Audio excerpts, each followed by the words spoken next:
نحمده ونصلي على رسوله الكريم أما بعد فأعوذ بالله من الشيطان الرجيم بسم الله الرحمن الرحيم وقال تعالى في القرآن المجيد وفرقان الحميد أعوذ بالله من الشيطان الرجيم بسم الله الرحمن الرحيم يا أيها الناس إن وعد الله حقا فلا تغرنكم الحياة الدنيا ولا يغركم بالله الغرور وقال النبي صلى الله عليه وسلم يا أبا سفيان والله لتموتن ثم لتبعثن ثم لا يدخلن محسنكم الجنة ومصيبكم النار أو كما قال عليه الصلاة والسلام اللهم صل على سيدنا شفيعنا حبيبنا مولانا محمد في أوسط كلامنا اللهم صل على محمد وعلى آل محمد كما صليت على إبراهيم وعلى آل إبراهيم إنك حميد مجيد في أوسط كلامنا اللهم صل وسلم على حبيبك خير خلقه وكله في آخر كلامنا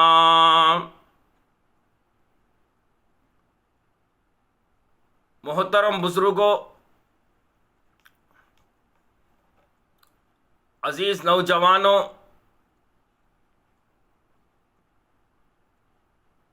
میری امت کے پردہ نشین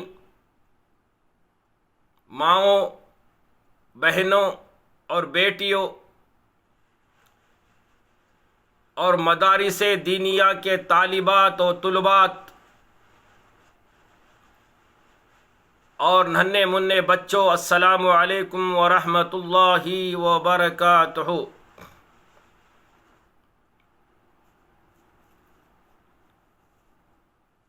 معزز سامعین اکرام،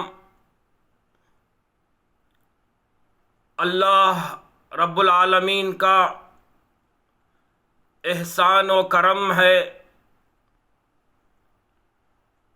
کہ اس نے ہمیں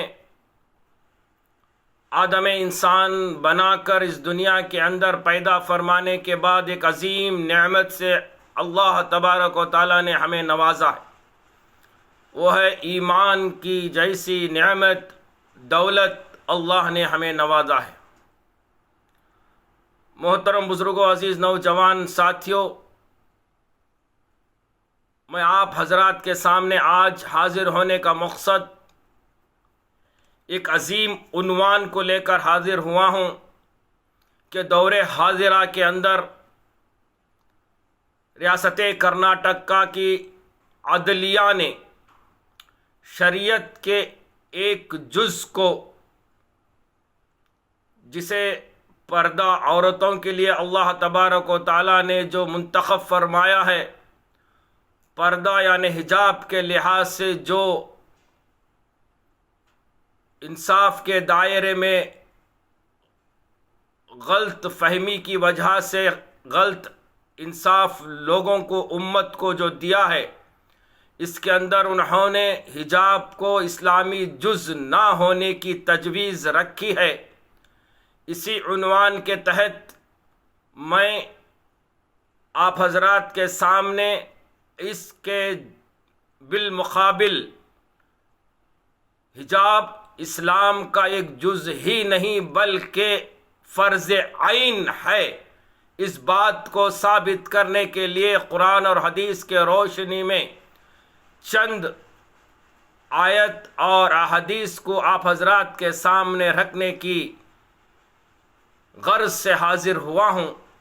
آپ حضرات سے گزارش ہے کہ برائے مہربانی اس ویڈیو کو آخری لمحے تک سماعت فرمائیں تاکہ آپ کو پوری بات آپ کی سمجھ میں آ جاوے، اور اسے اپنے خیش و اقارب کے ساتھ، گھر والوں کے ساتھ مل بیٹھ کر اس بات کو سنیں، اور اپنے دوست و اقارب میں اس کو زیادہ سے زیادہ شیئر کریں تاکہ اسلام کی بات ان طلباء اور طالبات تک پہنچ جائے اور اس پر عمل کرنے کی انہیں توفیق عطا فرمائیں۔ میرے محترم بزرگوں، عزیز نوجوان ساتھیوں، اللہ تبارک و تعالی نے جب سے اس دنیا کو قائم کیا ہے، اللہ تبارک و تعالی بہت سارے زمانوں کو لوگوں کے سامنے رکھا۔ اللہ تبارک و تعالی نے سب سے پہلے حضرت آدم علیہ السلام کا زمانہ آیا، جس میں اللہ نے شریعت کو حدود پر رکھا۔ اللہ نے حضرت آدم علیہ السلام کی شریعت کو ایک سطح پر رکھا۔ اس کے بعد اللہ نے حضرت نوح علیہ السلام کو اتارا، اس میں شریعت کو ایک حد تک بڑھایا، حتیٰ کہ اسی طرح سے اللہ تبارک و تعالیٰ نے دنیا کے اندر بہت سارے زمانے، یعنی نوح کے بعد بہت سارے انبیاء علیہ السلام کے زمانوں کو اللہ نے آدم انسان کے سامنے رکھا، شریعت کو اتار نیچ کرتا رہا۔ آخر میں تاجدار مدینہ احمد مصطفیٰ محمد الرسول اللہ صلی اللہ علیہ وسلم کا زمانہ اس دنیا کے اندر آیا۔ میرے محترم بزرگوں، عزیز نوجوان ساتھیوں، اللہ نے ان زمانوں کو اپنے کلام پاک میں یوں ارشاد فرماتا ہے، وَكَانَ عَرْشَهُ عَلَى الْمَاءِ، اللہ کی ذات جو ابتدا اور انتہا سے پاک ہے، وہ بھی اکیلا اپنی ذات کے ساتھ، اور اس کا عرش پانی پر تھا۔ اللہ پاک کی ذات ابتدا اور انتہا سے پاک ہے، نہ اس کی ابتدا ہے نہ اس کی انتہا ہے۔ پھر اللہ تبارک و تعالی نے کائنات بنائی اور سجائی، اور دوسرا زمانہ ہم پر وجود کا آیا۔ لا اقسم بیوم القیامہ، اے انسان تمہیں وہ دن یاد ہے جب تم کچھ بھی نہ تھے، نہ زمین میں نہ آسمان میں، کہیں بھی وجود نہیں تھا اے انسان تیرا اس دنیا کے اندر۔ پھر اگلا دور آیا، ان ربکم اللہ، تمہارا رب اللہ ہے، الذی خلق السماوات والارض فی 6 ایام، 6 دن میں زمین آسمان بنائے، ثم استوى علی العرش، پھر عرش پہ تخت بچھایا گیا، یغشی اللیل النہار یطلبہ حثیثا، دن اور رات کا نظام چلایا گیا، والشمس والقمر والنجوم مسخرات بامرہ، اللہ نے سورج، چاند، ستاروں، سیاروں کو اپنے تابع فرمایا۔ اور اس کے بعد دوسرا زمانہ آیا، دوسرا مرحلہ آیا، اس کے بعد اللہ نے تیسرا مرحلہ آیا، اس میں اللہ نے ملائکہ کو پیدا فرمانے کی ٹھان لی، جاعل الملائکۃ رسولا اولی اجنحۃ مثنی وثلاث ورباع، ملائکوں کو، فرشتوں کو پیدا فرمایا نور سے، ان کے پر بنائے، کسی کے 2، کسی کے 4، کسی کے 1000، کسی کے 600، کسی کے کتنے۔ اللہ نے پھر تیسرا مرحلہ تخلیق کا آیا، آدم انسان کو پیدا کرنے کی بات آئی، اللہ نے فرشتوں سے مشورہ فرمایا اور فرمایا انی جاعل فی الارض خلیفہ، میں زمین میں اپنا نائب بھیجنے والا ہوں۔ اور اس کے بعد اگلا مرحلہ آیا، اللہ نے فرشتوں سے مشورہ فرمایا، اے فرشتوں، میں دنیا میں اپنا نائب بھیجنے والا ہوں، میں اپنا خلیفہ بھیجنے والا ہوں، اس میں تمہاری کیا رائے ہے؟ فرشتوں نے کہا، اے اللہ، ہم تیری پاکی بیان کرنے کے لیے کروڑوں موجود ہیں، کوئی سجدے میں ہے، کوئی رکوع میں ہے، کوئی قیام میں ہے۔ مولا کریمہ، ہم تیری سبحان اللہ و بحمدہ و سبحان اللہ العظیم، ہم تیری پاکی بیان کرتے ہیں، تو ہی بڑا معبود حقیقی ہے، تو خالق ہے، پھر ہمارے عوض کیوں ایک انسان کو دنیا میں پیدا کرے گا، وہ دنیا میں جائے گا، فتنہ برپا کرے گا، خون روزی کرے گا، آپس میں جو ہے بھڑکائے گا، آپس میں بھائی بھائی میں پھوٹ ڈالے گا۔ اے اللہ، ہمارے سوا اور کیوں تو جو ہے انسان کی تقلید کرتا ہے؟ اللہ تبارک و تعالیٰ نے فرشتوں سے فرمایا، اے فرشتوں، میں جو جانتا ہوں تم نہیں جانتے۔ اس کے بعد اللہ تبارک و تعالیٰ نے تیسرا مرحلہ لایا، اِنَّا خَلَقْنَا الْإِنسَانَ مِن نُطْفَةٍ أَمْشَاجٍ نَبْتَلِهِ فَجَعَلْنَاهُ سَمِيعًا بَصِيرًا۔ ہم نے پھر تمہیں مرد عورت کو جوڑ کر تمہارے لیے پیدائش کا سلسلہ قائم فرمایا۔ ہم خود نہیں دنیا میں آئے، اس بات پہ آپ سارے بہن بھائی غور فرمائیں، خود نہیں آئے، ہمیں مرد ہیں اندر، ہم مرد ہیں اندر، مستورات ہیں۔ ہمارا مرد ہونا ذاتی انتخاب نہیں ہے، ہمارا مرد ہونا یہ ذاتی انتخابات نہیں ہے، مستورات کا عورت ہونا یہ بھی ذاتی انتخاب نہیں ہے۔ ایک آیت بتا رہی ہے، یا ایھا الناس انا خلقناکم من ذکر و انثی، اے لوگو، ہم نے تمہیں کسی کو مرد بنایا، کسی کو عورت بنایا۔ محترم بزرگوں، عزیز نوجوان ساتھیوں، اللہ تبارک و تعالیٰ نے اس طرح سے دنیا کی تقلید فرمائی، ایک مرد اور ایک عورت سے اس دنیا کا وجود ہوا۔ میرے محترم بزرگوں، عزیز نوجوان ساتھیوں، اللہ نے عورت کو با حیا اس دنیا کے اندر پیدا فرمایا، بے حیا پیدا نہیں فرمایا۔ میرے محترم بزرگوں، عزیز نوجوان ساتھیوں، اس کا ثبوت جب اللہ تبارک و تعالیٰ نے آدم علیہ نبینا علیہ السلام کو جب پیدا فرمانے کا جو ارادہ کیا، تو حدیث کی کتابوں میں آتا ہے کہ مٹی کا جو ہے عملہ تیار فرمایا، مٹی کا عملہ تیار فرمایا، اسے کئی سالوں تک رکھا۔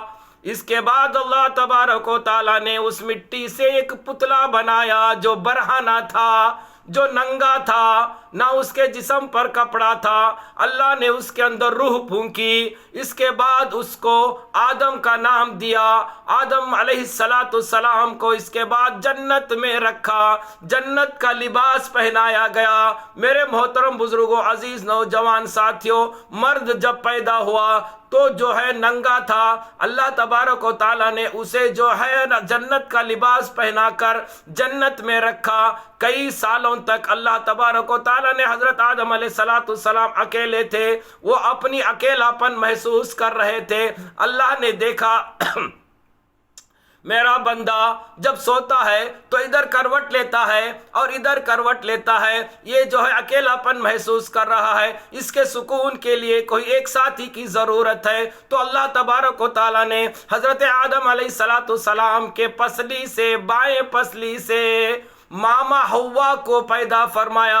اللہ نے مٹی سے ماما ہوا کو نہیں پیدا فرمایا، اللہ نے آدم انسان حضرت آدم علیہ نبینا علیہ السلام کا مجسمہ جب تیار ہوا، روح پھونکی، انسان ہوئے، اللہ تبارک و تعالیٰ نے ان کی اکیلاپن کو محسوس کرتے ہوئے ان کے بائیں پسلی سے جو جسم کے اندر تھی، پوشیدہ تھی، پردے کے اندر تھی، اللہ تبارک و تعالیٰ نے جب مرحلہ عورت کو پیدا فرمانے کا ارادہ فرمایا تو پردے کے ساتھ پیدا فرمانے کا ارادہ فرمایا۔ بائیں پسلی کو نکال کر اللہ تبارک و تعالیٰ نے حضرت آدم علیہ السلام کے بائیں پسلی کو نکال کر حضرت ماما حوا کو پیدا فرمایا۔ جیسے ہی پیدا فرمایا اللہ تبارک و تعالیٰ نے ان کو با حیا پیدا فرمایا، جنت کا لباس پہنایا، اتنی خوبصورت تھی۔ ہم نے حدیثوں میں پڑھا، ہم نے بزرگوں سے سنا کہ دنیا کی سب سے پہلی عورت اور اتنی پہلی خوبصورت عورت ماما حوا ہی تھے۔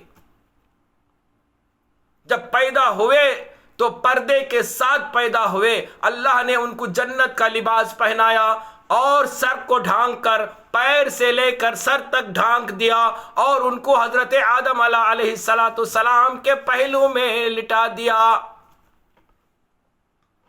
اس کے بعد میرے محترم بزرگوں، عزیز نوجوان ساتھیوں، جب اللہ کے اس پہلے انسان، پہلے نبی حضرت آدم نبینا علیہ السلام کی آنکھ کھلی تو اپنے پہلو میں ایک عورت کو دیکھ کر جو ہے فوراً اس کی طرف لپکے۔ انسانی بشر ہونے کے ناطے خواہشات کا جذبہ دل کے اندر تھا، جیسے ہی لپک کر ہاتھ لگانا چاہے اللہ نے کہا خبردار، ٹھہرو، ابھی تم ان کو ہاتھ لگانے کے حائل نہیں ہو، نکاح ان کا مہر ادا کرو۔ میرے بھائیوں، بزرگوں، عزیز نوجوان ساتھیوں، غور سے اس بات کو سماعت فرماؤ، جب عورت کو پیدا فرمانے کے بعد اللہ نے حلال چیز کو اختیار کرنے کا جو ہے سبب بنایا، عورت کو انسان کا سکون کا ذریعہ بنایا، عورت کو پردے میں رہ کر انسان کی تمام خواہشات کو پورا کرنے کا جو ہے ذریعہ بنایا۔ اللہ کے بندے حضرت آدم نبینا علیہ السلام نے جب چھونے کا ارادہ کیا، اللہ نے کہا نہیں آدم، سب سے پہلے ان کا مہر ادا کرو اور اسے جو ہے نکاح میں اپنی لے کر آؤ۔ آدم علیہ السلام نے فرمایا اللہ میں کیسا جو ہے اس کا مہر ادا کروں؟ محترم بزرگوں، عزیز نوجوان ساتھیوں، اللہ نے کئی حدیثوں میں آتا ہے، اللہ نے جو ہے حضرت آدم علیہ السلام کا سب سے پہلا نکاح جنت کے اندر خود پڑھایا۔ اس کے بعد حضرت آدم علیہ السلام کو کہا اے آدم، میرا آخری نبی جو اس دنیا کے اندر مبعوث ہونے والا ہے، تاجدار مدینہ احمد مصطفیٰ محمد الرسول اللہ صلی اللہ علیہ وسلم پر 10 مرتبہ درود شریف پڑھو، یہی تمہارا مہر ہے۔ اللہ اکبر، اللہ اکبر۔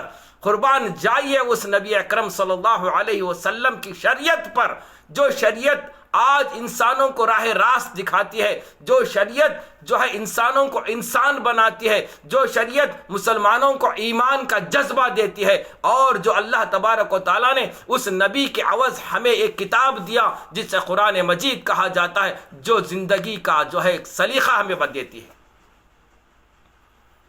تو مختصراً میرے عزیز نوجوان ساتھیوں، اللہ تبارک و تعالیٰ نے حضرت آدم علیہ السلام کا نکاح ماما حوا سے کیا، اور ماما حوا کو جو پیدا فرمایا پردے کے ساتھ، پیر سے لے کر جو ہے سر تک اللہ تبارک و تعالیٰ نے ڈھانک چکا تھا ماما حوا کو، اور سر بھی جو ہے ڈھانکا ہوا تھا۔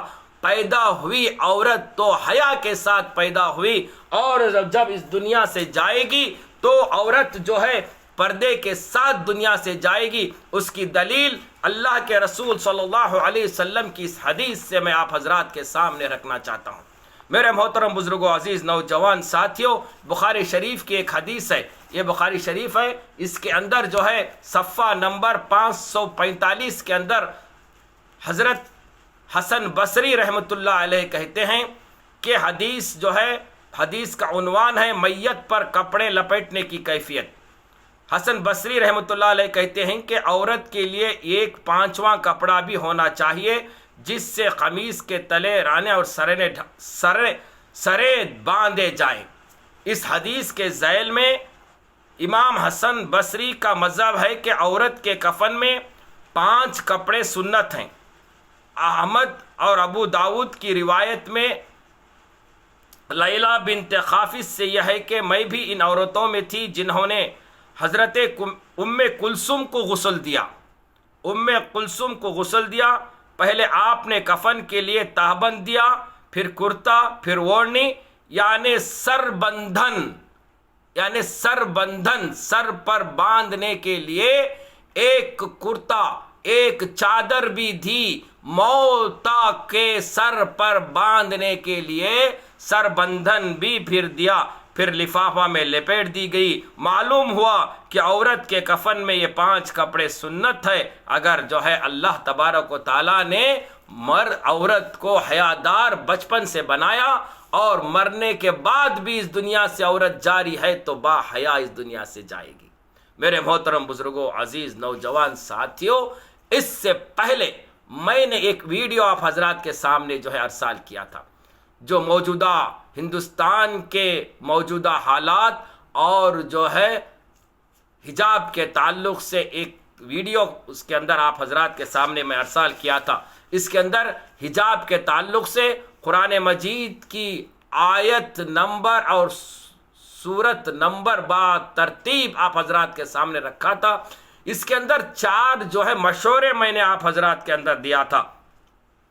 اس کے اندر میں نے کہا تھا کہ 4 مشورے آپ حضرات کو دیا تھا۔ اس میں ایک حدیث آپ حضرات کے سامنے یہ بھی رکھی تھی کہ حضرت عائشہ رضی اللہ تعالیٰ عنہ جب قبائل کھیل دیکھنے گئے تھے تو اپنی چادر ہٹا لی تھی۔ میں نے کہا تھا کہ صرف منہ سے چادر ہٹا لیا گیا تھا، نہ کہ سر کا بندھن ہٹایا گیا تھا۔ یہ کسی حالت میں بھی عورت کے لیے اجازت نہیں ہے کہ اپنے بالوں کو کھلے چھوڑ کر رکھا جائے۔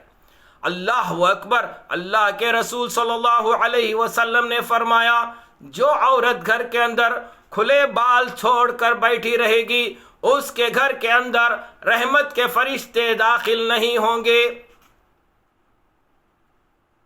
ایک مرتبہ ایک حدیث کا مفہوم ہے کہ اللہ تبارک و تعالیٰ نے حضرت جبرائیل علیہ السلام کو وحی دے کر حضور اکرم صلی اللہ علیہ وسلم کے گھر بھیجا۔ جب حضرت جبرائیل علیہ السلام حضرت محمد الرسول اللہ صلی اللہ علیہ وسلم کے گھر آئے، حجرے میں آئے، تو حضرت عائشہ رضی اللہ تعالیٰ عنہ بیٹھی تھی، چادر کے ساتھ تھی، لیکن اتفاقاً چادر سے باہر 2 بال نظر آ رہے تھے۔ حضرت جبرائیل علیہ السلام نے دیکھا، دیکھتے ہی پلٹ کر واپس چلے گئے تاکہ وہی بھی نہ دی، اس لیے کہ حضرت عائشہ رضی اللہ تعالیٰ عنہ کے سر سے 2 بال نظر آئے۔ صرف 2 بال باہر نظر آنے کی وجہ سے اللہ کے اس فرشتے نے وہی دینے کے بجائے لوٹ کر واپس چلے گئے۔ میرے محترم بزرگ عزیز دوستو، اس حدیث سے پتہ چلتا ہے اللہ کے رسول صلی اللہ علیہ وسلم نے فرمایا، جو عورت گھر کے اندر سر کے بال کھلے چھوڑ کر بیٹھے گی، رحمت کے فرشتے اس گھر کے اندر داخل نہ ہوں گے، تو کیا اس عورت کو باہر بازاروں میں، اسکولوں میں پردہ کے بغیر سر کے بال کھلے چھوڑ کر رہنے کی اجازت شریعت دیتا ہے؟ بالکل نہیں دیتا میرے محترم بزرگ عزیز نوجوان ساتھیوں، بالکل نہیں دیتا۔ اللہ تبارک و تعالیٰ نے عورت کو با پردہ بنایا گیا ہے۔ اس کا ثبوت اللہ تبارک و تعالیٰ نے قرآن مجید کی سورۃ النور آیت نمبر 31 کے اندر تفصیل سے عورت کے اس ذمہ داری کو اللہ تبارک و تعالیٰ بیان فرماتے ہیں۔ پردہ عورت کا فرض عین ہے، پردہ عورت کے زندگی کا پہلو ہے۔ اللہ تبارک و تعالیٰ نے عورت کو 4 دیواری کے اندر رہ کر اپنے بچوں کی تربیت کرنے کا حکم دیا ہے۔ مرد کو اس پر حاکم بنایا ہے۔ مرد باہر جا کر روزی معاش کما کر اپنے اہل و عیال کو پالتا ہے۔ عورت کو یہ اجازت نہیں کہ وہ غیر مردوں کے ساتھ کھندہ بکھندہ لگا کر چلے۔ عورت کو اللہ تبارک و تعالیٰ نے معاشرے کے اندر معزز بنایا ہے۔ اسلام ہی وہ ایک مذہب ہے جو عورت کو ایک مقام دیا ہے۔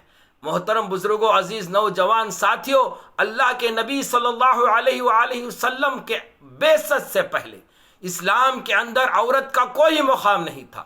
لڑکیوں کو زندہ جلایا جاتا تھا۔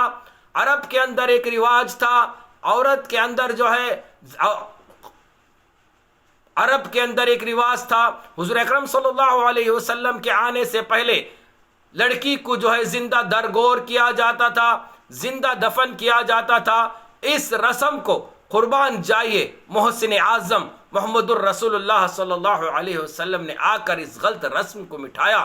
اللہ کے تبارک و تعالیٰ کے اس نبی نے عورت کو ایک مقام دیا، بیٹی کو رحمت بنایا، فرمایا جس کے گھر کے اندر 4 بیٹیاں ہو، وہ والدین اگر اس بیٹیوں کو بترتیب دینداری کے حدود میں رکھ کر تعلیم دے کر ان کی شادی بیاہ کروائیں گے، روز قیامت اللہ تبارک و تعالیٰ ان دونوں والدین کو جنت میں داخلہ فرمائے گا۔ صحابہ نے پوچھا یا رسول اللہ صلی اللہ علیہ وسلم جن کے 4 بیٹیاں نہ ہوں 3 ہوں، تو اللہ کے رسول صلی اللہ علیہ وسلم نے فرمایا تینوں کے لیے بھی یہی جو ہے حکم ہے۔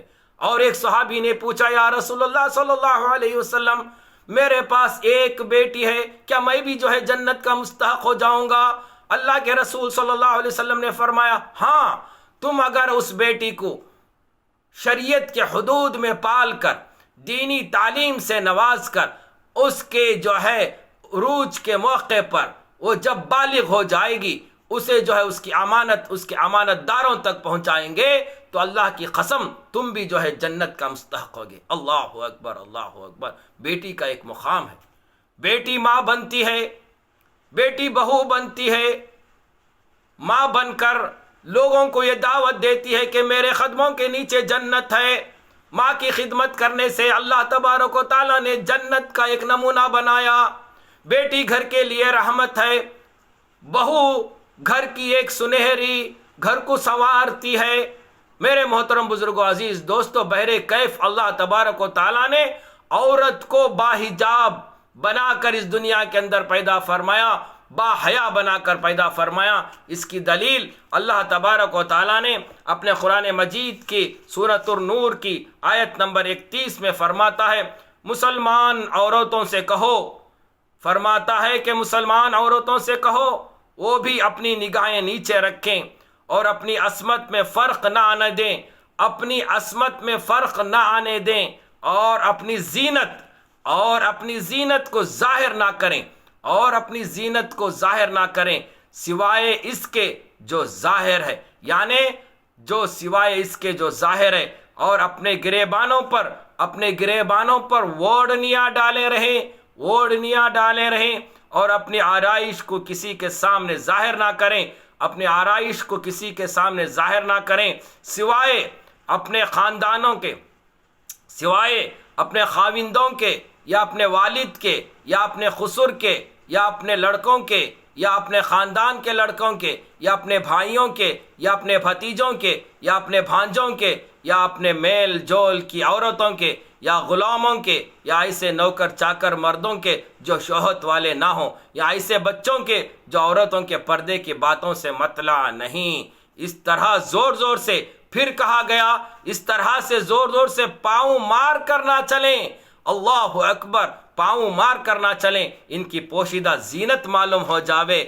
اے مسلمانوں تم سب کے سب اللہ کی جانب میں توبہ کرو تاکہ تم نجات پاؤ گے۔ محترم بزرگوں، عزیز نوجوان ساتھیوں، اللہ اکبر، اللہ اکبر۔ اللہ تبارک و تعالیٰ نے اس تنبیہ کے ساتھ کہہ رہا ہے کہ اے عورت، زمین پر پیریں زور سے مار کر نہ چل، تیری اس آواز سے غیر محروم کے کانوں میں یہ آواز نہ چلے اور تیرا پردہ فاش نہ ہو جائے۔ اللہ اکبر، اللہ اکبر۔ میرے محترم بزرگوں، عزیز دوستو، اسی کے تعلق سے میں ایک حدیث اللہ کے رسول صلی اللہ علیہ وسلم کا وہ واقعہ میں آپ حضرات کے سامنے رکھنا چاہتا ہوں۔ ایک مرتبہ مدینہ منورہ کے اندر اللہ کے رسول صلی اللہ علیہ وسلم کو ایک یہودی نے چیلنج کیا کہ تم کو اسلام کی دعوت دینا ہے تو میرے ساتھ مناظرہ کرو، اپنے اہل و عیال کے ساتھ آؤ، میں دیکھتا ہوں کہ کتنا پردہ تمہارے اہل و عیال کے اندر ہے۔ اللہ اکبر۔ یہ چیلنج تھا حضور اکرم صلی اللہ علیہ وسلم کے ساتھ، تو اللہ کے رسول صلی اللہ علیہ وسلم نے اپنے گھر تشریف لائے۔ اب سوچا کہ میرے اہل و عیال میں کس کو اپنے ساتھ لے کر چلوں، تو آپ صلی اللہ علیہ وسلم جو ہے اپنی بیٹی فاطمہ رضی اللہ تعالی عنہ کا انتخاب کیا، اور بیٹی سے کہا کہ اے بیٹی، آج اسلام اور کفر کا معرکہ ہونے والا ہے. ہم کو جو ہے مناظرے میں چلنا ہے، تیار ہو جاؤ. اللہ کے اس لاڈلی خاتون جنت پورے زیب و تن کے ساتھ، پورے پردے کے ساتھ، اللہ کے نبی صلی اللہ علیہ وسلم کے حکم کو بجا لاتے ہوئے اللہ کے رسول صلی اللہ علیہ وسلم کے ساتھ نکلنے تیار ہو گئی. اللہ کے رسول صلی اللہ علیہ وسلم نے فرمایا، بیٹی جس طرح سے میں کہتا ہوں اس طرح عمل کرو. کہا کہ بیٹی میں آگے آگے چلوں گا، جب میرے قدم زمین پر چلیں گے اس قدم کے اوپر تمہارا قدم پڑے گا، اور تمہارے قدم کے اوپر حضرت علی تمہارے شوہر کا قدم پڑے گا، اور تمہارے شوہر کے قدم کے اوپر حضرت امام حسین کا قدم پڑے گا، اور امام حسین کے قدم کے اوپر امام حسن کا قدم پڑے گا. اس لیے کہ روز قیامت مجھے اللہ کے سامنے سرخ نہ ہونے کی امید نہ ہو کہ اللہ تبارک و تعالیٰ روز قیامت مجھ سے نہ پوچھے کہ اے محمد تمہاری بیٹی کے پنجوں کے اوپر جو ہے کسی غیر محروم کا پنجہ نہ پڑا ہو. اس بنا پر میں چاہتا ہوں کہ تمہارے پنجے پر صرف تمہارے شوہر کا، اور شوہر کے بعد بیٹے کا، بیٹے کے بعد بیٹے کا جو ہے نشان محفوظ رہ جائے. اللہ اکبر، اللہ اکبر. میرے محترم بزرگ عزیز نوجوان ساتھیوں، جب یہ مرحلہ اس یہودی نے دیکھا تو اس کے آنکھوں میں آنسو آ گئے. کہنے لگا واللہ اسلام سچا ہے، واللہ اسلام سچا ہے، واللہ اسلام سچا ہے. اے محمد صلی اللہ علیہ وسلم، میں یہ دیکھنا چاہتا تھا کہ کتنی بیداری، کتنی اسلامیت تمہارے گھر کے اندر، مستورات کے اندر ہے. میں یہی دیکھنا چاہتا تھا، میں مناظرہ کرنا آپ سے نہیں چاہتا تھا. اے اللہ کے رسول، اے اللہ کے نبی، تم سچے ہو، تمہارا مذہب سچا ہے، تمہارا اسلام سچا ہے، تمہارا قرآن سچا ہے. پڑھا دو مجھے لا الہ الا اللہ محمد الرسول اللہ صلی اللہ علیہ وسلم. ان کے اس وقت وہ یہودی کلمہ پڑھتا ہے، صرف ایک پردہ حیا کی ایک تصویر اللہ کے رسول صلی اللہ علیہ وسلم نے اس نبی، اس یہودی کے سامنے پیش فرمایا. میرے محترم بزرگ عزیز نوجوان ساتھیوں، پورا قرآن ہمارے سامنے ہے. آج ہم اپنے گریبان میں جھانک کر دیکھو کہ ہم نے اپنے گھروں کے اندر کتنی دینداری لائی ہوئی ہے،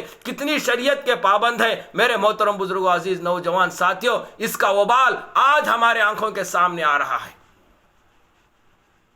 بہر کیف میرے محترم بزرگ عزیز نوجوان ساتھیوں، اللہ تبارک و تعالیٰ نے عورت کو حیادار بنا کر اس دنیا کے اندر پیدا فرمایا.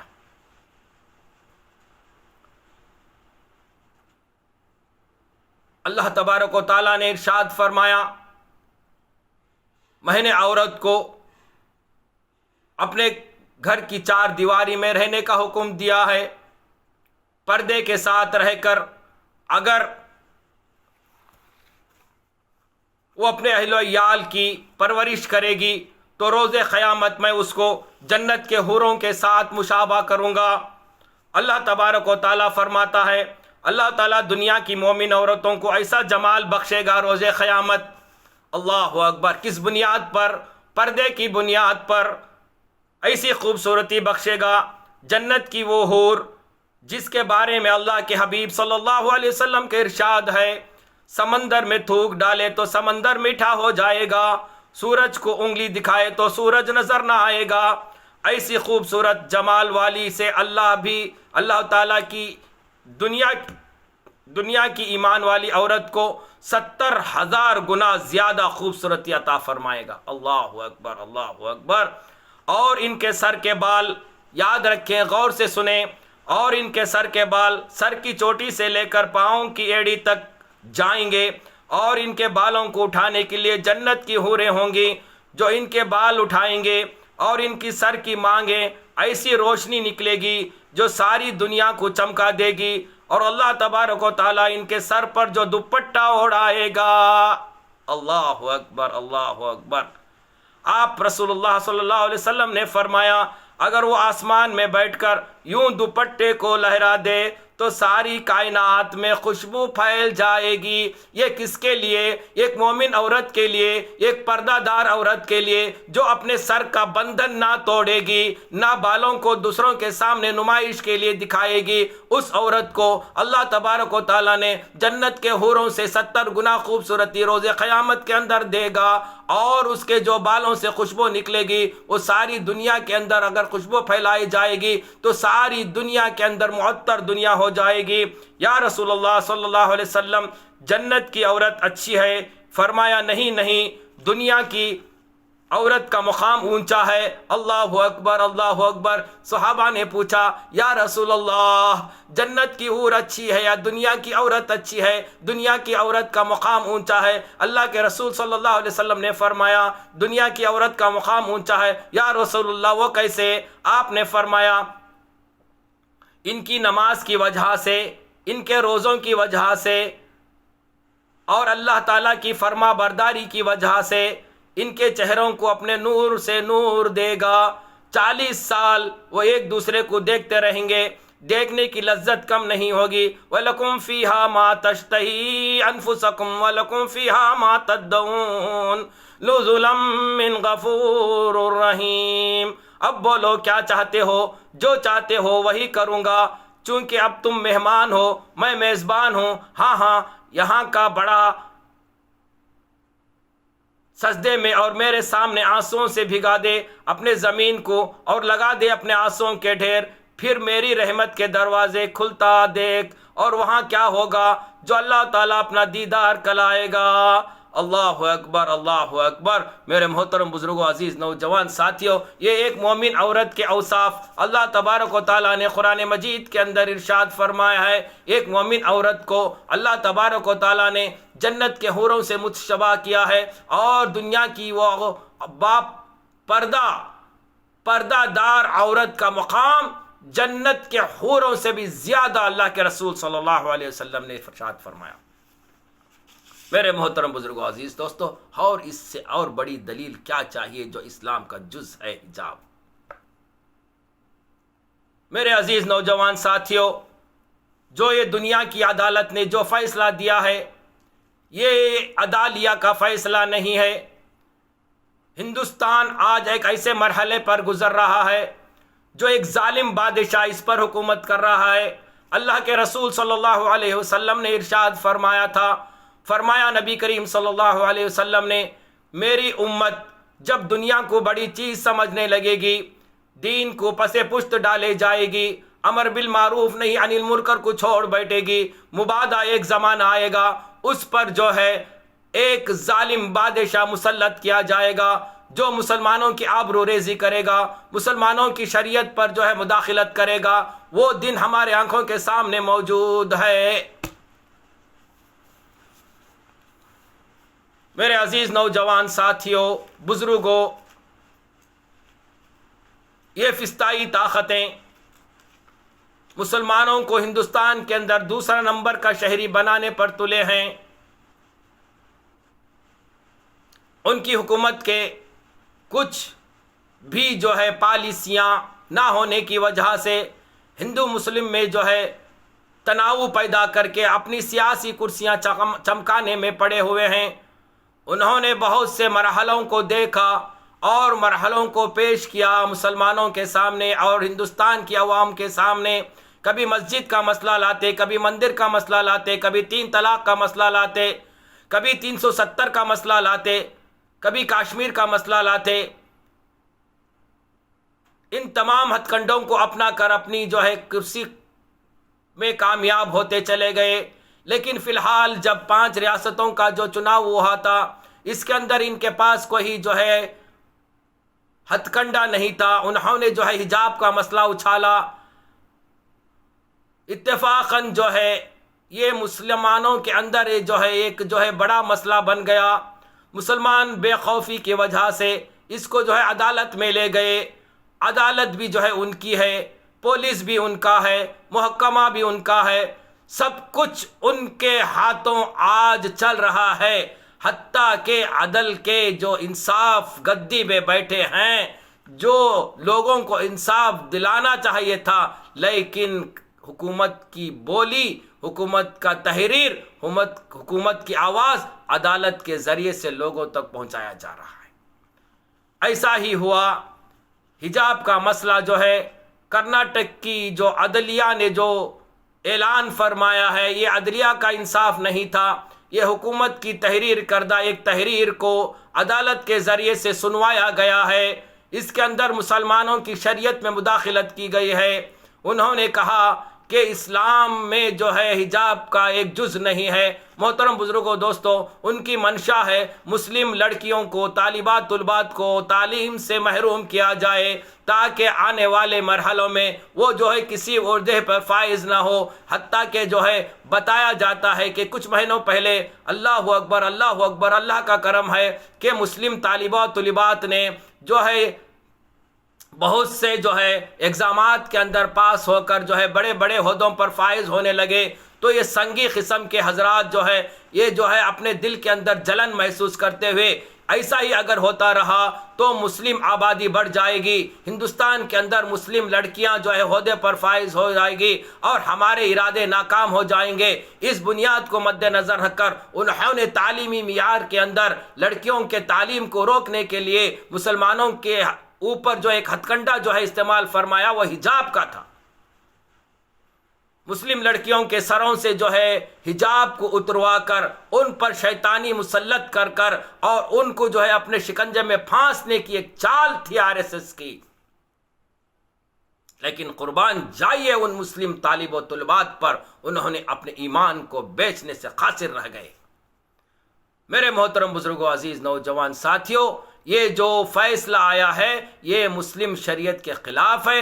اللہ تبارک و تعالیٰ نے عورت کے لیے جو حجاب کا جو ذکر قرآن میں فرمایا ہے، سراسر عین فرض ہے، یہ جز ہے نہیں بلکہ عین فرض ہے کہ جو ہے ہر مسلمان عورت جو ہے اسے اوڑھے، اپنے زینت کی جو ہے بے پردگی نہ کریں، اپنے جو ہے جن اعضاؤں کو چھپانا ہے وہ چھپا کر رکھیں، وہ چاہے گھر میں ہو، چاہے اسکول میں ہو، چاہے بازار میں ہو۔ اللہ کے رسول صلی اللہ علیہ وسلم نے فرمایا، طلب العلم فریضۃ علی کل مسلم و مسلمہ، علم کا حاصل کرنا ہر بالغ مرد اور عورت پر فرض ہے، چاہے وہ علم حاصل کرنے کے لیے چین جانا پڑے، جا کر علم حاصل کر سکتا ہے۔ اس کا مطلب یہ نہیں کہ اس میں عورت بھی آئی، اس میں مرد بھی آیا، تعلیم حاصل کر سکتی ہے۔ عورت کو اس کا مطلب یہ نہیں کہ تم اسکول میں ہو بے پردہ ہو کر تعلیم حاصل کرو، اگر مدارس میں ہو تو بے پردہ ہو کر تعلیم حاصل کرو،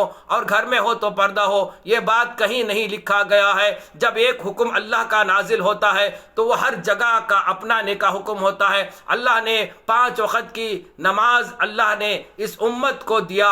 اللہ نے فرمایا، اللہ کے رسول صلی اللہ علیہ وسلم نے فرمایا، پوری زمین کو میں نے میرے لیے جہاں نماز بنایا گیا، صرف مسجد میں جا کر پڑھنا جو ہے ایک محدود نہیں تھا۔ اللہ کے رسول صلی اللہ علیہ وسلم نے فرمایا، میری امت کے لیے جو ہے پوری دنیا کی زمین جا نماز بنا کر میرے لیے بنائی گئی۔ آپ جہاں بھی ہو لیکن فرض کی میں کوتاہی نہ کرو۔ وقت ہو جائے اللہ اکبر کی صدا جب مسجد سے آ جائے، جس جگہ پر تم موجود ہو مصلی بچھاؤ، میرے سامنے سجدہ ریز ہو جاؤ۔ اس پر کوئی جو ہے تنقید نہیں کی گئی، اس پر کوئی پابندی نہیں کی گئی کہ تم جو ہے صرف مسجد میں ہی جاؤ، اور وقت پڑ گئے تو جہاں پر کھڑے ہو وہاں پر بھی تم فریضہ ادا کرنا تمہارے لیے عین فرض دیا گیا۔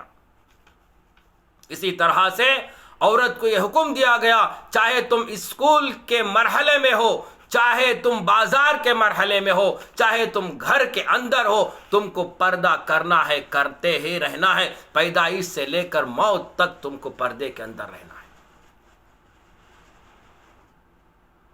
میرے محترم بزرگوں، عزیز نوجوان ساتھیوں، یہ فسطائی طاقتیں آج ہندوستان کو ایک ایسے ملک کی طرف لے جانا چاہتی ہے، وہ اپنے عزائم میں انشاءاللہ کبھی کامیاب نہیں ہوگی۔ وہ ایک مذہب کے ڈھال میں ہندوستان کو ڈھالنا چاہتی ہے، ہندو راشٹر بنانے کی خاطر مسلمانوں کو جو ہے دوسرے نمبر کا شہری بنانے پر تلی ہے۔ جس طرح سے انگریز نے سارے ہندوستانیوں کو غلام بنا کر جو ہے حکومت فرمائی تھی، اسی طرح سے یہ کالے انگریز اس ہندوستان کے اندر سارے ہندوستانیوں کو، دلتوں کو، مسلمانوں کو، پچھڑے طبقات کو اپنا غلام بنانا چاہتی ہے۔ اس لیے انہوں نے ایسے پروپیگنڈے جو استعمال کیے ہیں۔ میرے محترم بزرگوں، عزیز نوجوان ساتھیوں، ان کا منشا بہت ہی کچھ اور ہے۔ دیکھیے آئندہ آنے والے دنوں میں کیا کیا ہوتا ہے۔ اس کی ایک تصویر ایک جھلک سامنے آئی ہے میرے محترم بزرگ عزیز دوستو۔ 2023 میں کیا ہونے والا ہے، 2024 میں کیا ہونے والا ہے میرے محترم عزیز نوجوان ساتھیوں، ان کے عزائم کے تعلق سے ایک لٹریچر باہر نکلا ہوا ہے۔ بغور سماعت فرمائے، ان کے سنگین فضائی طاقتوں کا عزائم ہندوستان کے اندر کتنا سنگین ہے، مسلمانوں کو برباد کرنے کے لیے کس حد تک یہ تلے ہوئے ہیں، میں نمبر وار آپ حضرات کے سامنے رکھتا چلوں۔ اے مسلمانوں، بیدار ہو جاؤ کہ محمد سے وفا تو ہم تیرے ہیں، یہ جہاں کیا چیز ہے لوح قلم تیرے ہیں، نہ سمجھو گے تو اے ہندی مسلمانوں مٹ جاؤ گے، تمہاری داستان تک نہ رہے گی داستانوں میں۔ یاد رکھو، اپنے صفوں میں اتحاد کو قائم رکھو، عقیدے کے بنیاد پر بکھر نہ جاؤ۔ آئندہ آنے والے ہندوستان کے اندر سنگین نتائجوں کا سامنا کرنا پڑے گا۔ ہوش کے ہوش سے اٹھ جاؤ، غفلت سے بیداری چاہو۔ اے مسلمانوں، اے ہندوستان کے مسلمانوں، اب بھی ہوش میں نہ آؤ گے تو کب ہوش میں آؤ گے؟ آج اپنے بیٹیوں کو راستے پر سسکتے ہوئے دیکھ رہے ہو، وہ دیر دور نہیں، وہ دور دور نہیں۔ اللہ ہماری حفاظت فرمائے، اللہ حفاظت فرمائے۔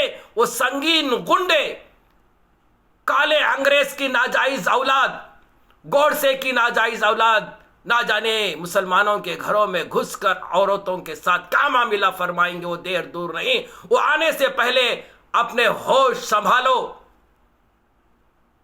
بیدار ہو جاؤ مسلمانوں، ورنہ اللہ کی قسم اللہ بھی تم مدد نہیں فرمائے گا۔ اللہ نے فرمایا جو قوم اپنی مدد آپ نہ کرے گی میں بھی اس کی مدد نہیں کروں گا۔ جب تک اللہ تبارک و تعالیٰ نے فرمایا ان تنصروا اللہ ینصرکم ویثبت اقدامکم، جو دین کے معاملے میں اپنے قدموں کو جمائے گا میں دشمن کے معاملے میں اس کے قدم کو جمائے رکھوں گا۔ یہ اللہ کا وعدہ ہے، شرط ہے کہ ہم ایک ہو جائیں، اللہ کے حکام نبی کرم صلی اللہ علیہ وسلم کی سنت کی پیروی کرنے لگیں گے، تب جا کر ہمارے قدم جمائے رکھے گا اللہ تبارک و تعالیٰ دشمن کے مقابلے میں۔ سنو، اس RSS کا کیا منشا ہے آئندہ 2023 کے اندر، یہ ہندوستان میں کیا کرنا چاہتے ہیں۔ سوشل میڈیا پر ایک تحریر بہت زور سے تیزی سے چل رہی ہے۔ یہ 14 نکاتی پروگرام ہے ان کے، یہ ہندوستان کے مشہور مدرسہ، دنیا کا مشہور مدرسہ دارالعلوم دیوبند کے ایک عالم مولانا ندیم الواجدی صاحب کے فرزند انجمن مولانا مفتی ڈاکٹر یاسر ندیم الواجدی صاحب نے شائع کیا ہے۔ یہ آج کل امریکہ کے اندر ایک یونیورسٹی میں پروفیسر ہیں، انگلش کے، حدیث کے، عربی لغات کے ایک پروفیسر ہیں امریکہ کے اندر۔ ان کے نام سے ایک لٹریچر شائع ہو رہا ہے، اس میں انہوں نے لکھا ہے کہ سکھوں کے ایک مشہور اسکالر ڈاکٹر سکھ پریشد سنگھ نے ایک کتاب لکھی ہے جو 584 صفات پر مشتمل ہے۔ اس کے صفات 584 صفات ہیں اس کتاب کا نام ہے سکھ ازم کے خلاف فکری رد عمل۔ اس کتاب کا نام ہے سکھ ازم کے خلاف فکری رد عمل۔ اس کتاب کے صفحہ نمبر 522 پر انہوں نے لکھا ہے، RSS کے پالیسیاں انہوں نے نمبر وار درج کیا ہے اس کے اندر۔ یہ ایک خفیہ سیکولر ہے، خفیہ سیکولر، جو RSS نے، جو تنظیم نے اپنے نمائندے، اپنے بھگوا داری یہ گنڈوں کے نام لکھا ہے، ان کو آئندہ کے عزائم کرایا گیا ہے۔ اس تحریر کو آنے والے 2023 کے اندر ان کا 100 سالہ جلسہ ہے۔ 100 سال ہو گئے RSS کی تنظیم کو ہندوستان میں قائم کیے ہوئے۔ اس 100 سالہ جلسے کے اندر سارے ہندوستان کے گنڈوں کو جمع کیا جائے گا، سارے ہندوستان کے برہمنوں کو جمع کیا جائے گا، سارے ہندوستان کے ان کے جتنے بھی شاخیں ہیں، RSS، ہندو پریشد، بجرنگ دڑ، ہندو تنظیمیں، رام نام کے جو نام کے گن گانے والے گنڈے، بھگوا داری گنڈے، گوڈسے کی ناجائز اولادوں کو جمع کر کے وہ یہ تحریر پر رد عمل کرتے ہوئے ان پر عہد لیا جائے گا۔ وہ کیا جو ہے نکات ہے آپ حضرات سماعت فرمائیں۔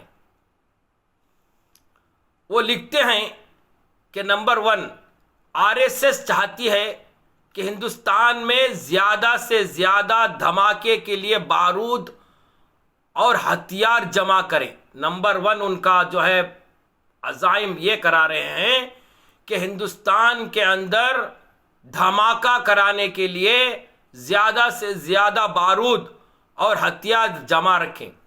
دوسرا ان کا عزائم ہے سرکاری آفیسران میں ہندوتوا کے تئیں مذہبی بیداری پیدا کی جائے۔ اللہ اکبر۔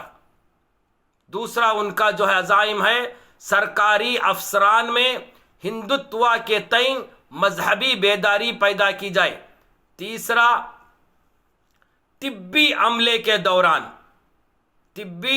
کے دوران بھی ہندوتوا کے تئیں بیداری کی جائے اور ان کو اس بات کا حائل کیا جائے کہ وہ دلتوں اور مسلمانوں کے محترم حضرات غور سے ان نکات کو پیش سماعت فرمائیں کہ وہ کہتے ہیں کہ طبی دوران میں ہندوتوا کے تئیں اس بات کا قائل کیا جائے کہ وہ دلتوں اور مسلمانوں کے نازائد بچوں کا صحیح علاج نہ کیا جائے تاکہ بچے کمزور پیدا ہو جاویں، تاکہ ان کی نسل کشی ہو جاوے، تاکہ وہ جو ہے تعداد میں کم ہوتے چلے جائیں اور ان کا حق داری چھین لیا جائے۔ اللہ اکبر۔ کہاں تک ان کا منصوبہ؟ چوتھا، نچلی ذات کے ہندوؤں میں جے شری رام کے نعرے کو پھیلایا جائے۔ آج ہو رہا ہے، جے شری رام کے نعرے کو پھیلایا جائے جیسا کہ آج کل ہو رہا ہے۔ پانچواں، ہندوتوائی سیکولر پروگراموں کا بائیکاٹ کیا جائے۔ جو سیکولر ہندو ہیں، جو سیکولر مائنڈ رکھتے ہیں، سمویدھان پر ان کا اعتماد ہے، ان ہندوؤں کے جلسوں کا بائیکاٹ کیا جائے۔ چھٹا، ڈرگ یعنی نشاوار چیزیں، لاٹری، جوا، ان سب تجارتوں کا تعاون کیا جائے۔ اسلام نے اسے منع فرمایا ہے، اسلام نے اسے اجازت نہیں دے جا۔ نشہ، ڈرگ، جوا کھیلنا، سود لینا، یہ اسلام کے شریعت کے خلاف ہے، لیکن RSS نے اسلام کے شریعت کے خلاف کو حلال بنا کر لوگوں میں یہ تجاویز کیا جا رہا ہے کہ اس تجارتوں کا تعاون کیا جائے، ان تجارتوں میں جو حصہ لیا جائے۔ اللہ اکبر۔ کہاں تک ان سنگی قسم کے لوگوں کا ذہن جو ہے بڑھتا جا رہا ہے۔ میرے محترم بزرگوں، عزیز دوستو، ساتواں، سرکاری دفاتروں میں ہندوتواؤں کو بڑے پیمانے پر منائے جائے، یعنی سرکاری دفاتروں میں ہندو تہواروں کو جو ہے جیسے ان کے تہوار ہیں، وہ تہوار جو لوگ عام دنوں میں عام جگہ مناتے ہیں، اسی طرح وہ سرکاری دفاتروں میں جو ہے بڑے پیمانوں میں منانے کی جو ہے تحریر اور بڑے پیمانوں میں منانے کی جو ہے ان کو جو ہے یہ رائے دی جا رہی ہے۔ آٹھواں، مسلم اور دلت لڑکیوں کو، اللہ اکبر، انا للہ و انا الیہ راجعون، مسلم اور دلت لڑکیوں کو طوائف بنانے کی کوشش کی جائے۔ انا للہ و انا الیہ راجعون۔ اللہ تعالیٰ امت کی بیٹیوں کی حفاظت فرمائے۔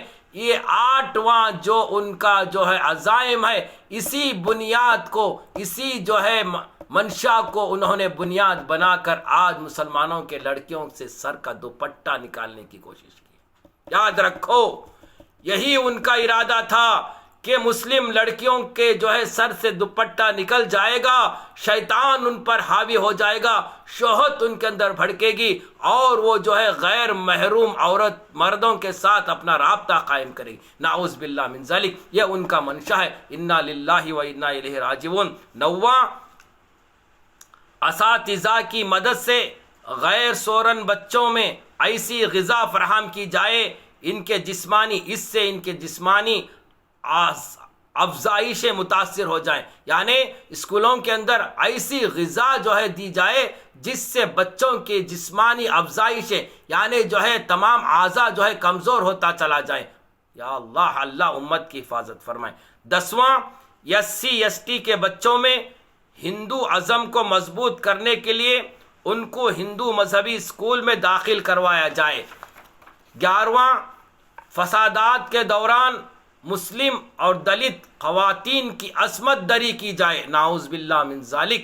وہ دیر دور نہیں، میں نے فرمایا ہوش میں آ جاؤ مسلمانوں، ان کے عزائم ہے کل ایسا نہ ہو کہ مسلمانوں کے گھروں میں گھس کر مسلمانوں کے بچوں کی ماؤں کی عصمت دری کرنے پر تلے ہو جائیں۔ اللہ اکبر، اللہ امت کی حفاظت فرمائے۔ 11 ان کا منشا فسادات کے دوران مسلم اور دلت خواتین کی عصمت دری کی جائے اور صورت میں پیش کیے جانے والے طریقہ کار محفوظ رکھا جائے، یعنی جو ثبوتیں ان سے ظاہر ہوں گی وہ ثبوتوں کو مٹایا جائے اور اسے محفوظ رکھا جائے۔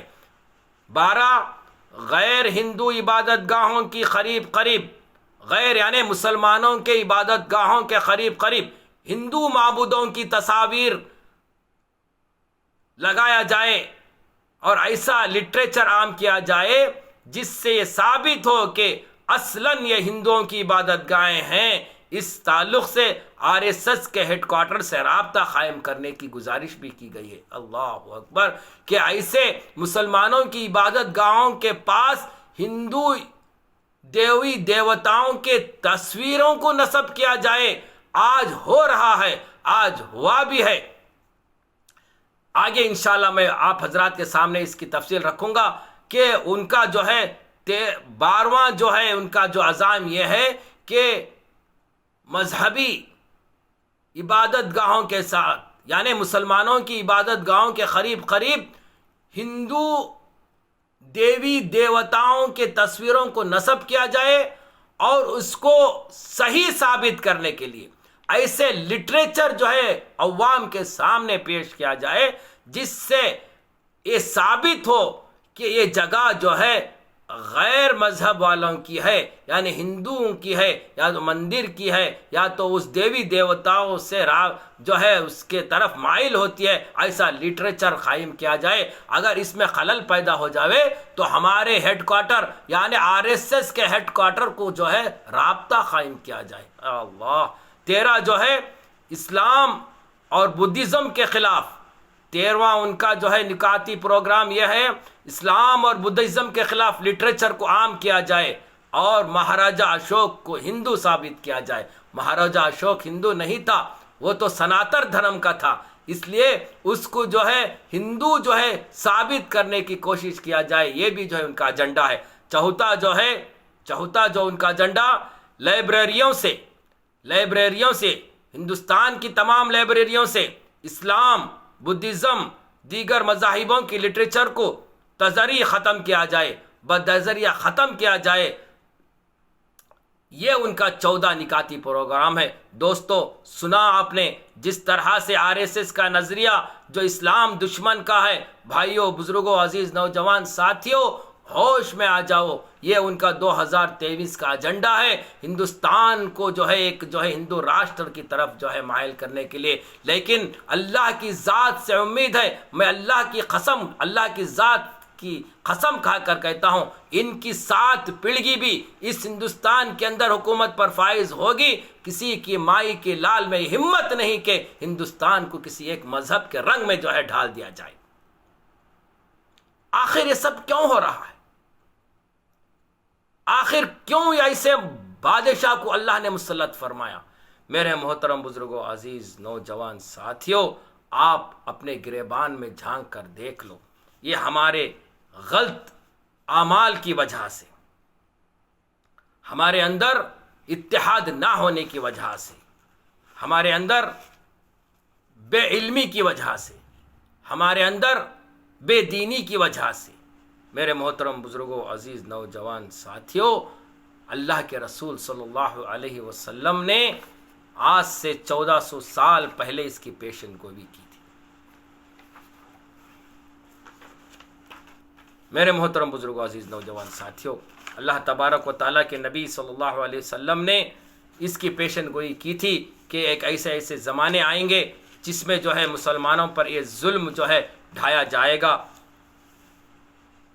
اللہ کے نبی صلی اللہ علیہ وسلم نے فرمایا ایک زمانہ آئے گا جو اللہ تعالیٰ کے ساتھ شریک ٹھہرانے والے یعنی غیر مسلم مسلمان دعوے توحید میں حجت وادی کرے گا، اور جو ہے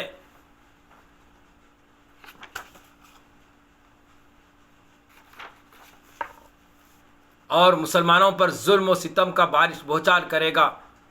اللہ تبارک و تعالیٰ کے نبی صلی اللہ علیہ وسلم نے فرمایا ایک زمانہ آئے گا اللہ تبارک و تعالیٰ ان مسلمانوں پر جو ہے ایک ظالم بادشاہ جو ہے مقرر فرمائے گا، جو ہے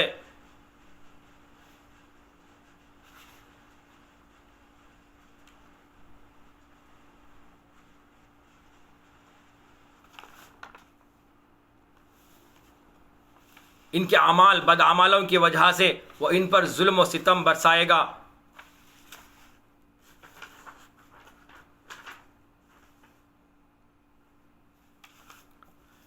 ایک حدیث کا مفہوم ہے، علامہ طبرانی نے اپنی کتاب میں حرف با حرف ایسا لکھتے ہیں کہ محمد صلی اللہ علیہ وسلم نے ارشاد فرمایا 72 چیزیں قرب قیامت کی علامت ہے۔ جب تم دیکھنا کہ لوگ نمازیں غارت کرنے لگیں گے، امانت ضائع کرنے لگیں گے، سود کھانے لگیں گے، جھوٹ کو حلال سمجھ کر بولنے لگیں گے، اللہ اکبر، معمولی بات پر خون بہانے لگے گی، اونچی اونچی بلڈنگیں بنانے لگیں گے، دین بیچ کر دنیا سمیٹنے لگیں گے۔ آج ہو رہا ہے، مسلمان کے اندر زنا خوری عام ہو گئی، شراب خوری عام ہو گئی، سود کو حلال سمجھ کر سود دے کر غریبوں کا پیٹ نوچا جا رہا ہے، غریبوں کے جو گھرے تھے وہ اڑو رکھ کر انہیں برباد کیا جا رہا ہے، خود مسلمان برباد کیا جا رہا ہے۔ ہم نے آنکھوں سے دیکھا ہے سود کے ایجنڈے، سود کے اڈے کھلے ہوئے ہیں، بڑے بڑے پڑھے لکھے انسان سود کو تجارت بنا لیا ہے۔ اللہ ناراض ہوگا تو نہ ہوگا، اللہ کی قہر اس مسلم قوم پر اترے گی نہیں اترے گی۔ آج مسلمانوں کو جو ضرورت تھی اسے چھوڑ کر بڑے بڑے بلڈنگیں بنانے لگے ہیں۔ غارت ہے ان مسلمانوں پر، جو دنیا میں چھوڑ کر جانا ہے اس کو جو ہے دنیا کی زینت بنا کر بڑے بڑے بلڈنگیں جو سود کے معاملے میں اپنے حصے میں آتی ہے اسے جو ہے اپنے زیب و زائش کے لیے استعمال کیا جا رہا ہے۔ اللہ کے رسول صلی اللہ علیہ وسلم کی پیشن گوئیاں سچ ہوتی جا رہی ہے، حدیث کبھی جھوٹی نہیں ہوتی، اللہ کے رسول صلی اللہ علیہ وسلم کی ایک ایک بات آج سچ ہوتی جا رہی ہے۔ آج سے 1400 سال پہلے اللہ کے رسول صلی اللہ علیہ وسلم نے فرمایا امت کا یہ حال ہوگا، بڑی بڑی بلڈنگیں بنائیں گے، دین بیچ کر دنیا سمیٹیں گے، قطع رحمی یعنی رشتہ داروں سے بدسلوکی ہونے لگے گی، انصاف کمزور ہو جائے گا، خیانت کرنے والوں کو اللہ امین کہا جائے گا، خیانت کرنے والوں کو امین کہا جائے گا، اور امانت دار کو خیانت دار کہنے پر تلے ہوں گے، ریشمی لباس پہنا جائے گا، ظلم، طلاق، ناگہانی موت عام ہو جائے گی، تہمت تراشی عام ہو جائے گی، بارش کے باوجود گرمی رہے گی، اولاد غم و غصہ کے سبب ہو جائیں گے، امیر وزیر سب جھوٹ کے عادی ہو جائیں گے، شریفوں کے ناک میں دم آ جائے گا، کمینوں کی ٹھاٹھ ہو جائے گی، جھوٹی پیشہ واری اختیار کریں گے، عالم و قاری بدکار ہو جائیں گے۔ جب لوگ بھیڑ کی کھالیں پہننے لگیں گے، ان کے دل مردار سے زیادہ بدبودار اور کڑوا دار ہونے لگیں گے۔ اس وقت اللہ تعالیٰ انہیں ایسے فتنے میں ڈالے گا، ایسے فتنے میں ڈالے گا، جب یہ تمام صورت عام ہو جائے گی۔ آج عام ہو گئی ہے۔ اللہ کے رسول صلی اللہ علیہ وسلم نے فرمایا اس وقت اللہ تعالیٰ انہیں ایسے فتنے میں ڈالے گا جس میں یہودی ظالموں کی طرح بھڑک اٹھیں گے مسلمانوں پر۔ اللہ اکبر! آج ہو رہا ہے۔ یہ میری بات نہیں، یہ حدیث کی بات ہے۔ اس میں علامہ طبرانی نے اپنی کتاب المجم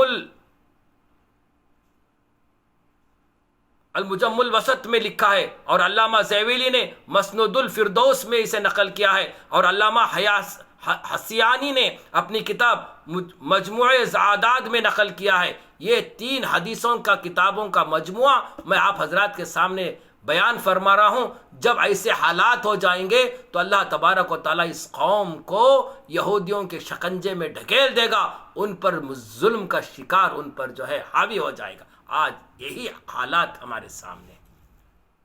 میرے محترم بزرگوں، عزیز دوستو، پھر عالم بے سود ہو جائے گا، گناہ زیادہ ہو جائے گا، امن کم ہو جائے گا، قرآن کو سوارا رکھے گا، قرآن کو ہری چنچی میں سوار کر طاق پر رکھا جائے گا۔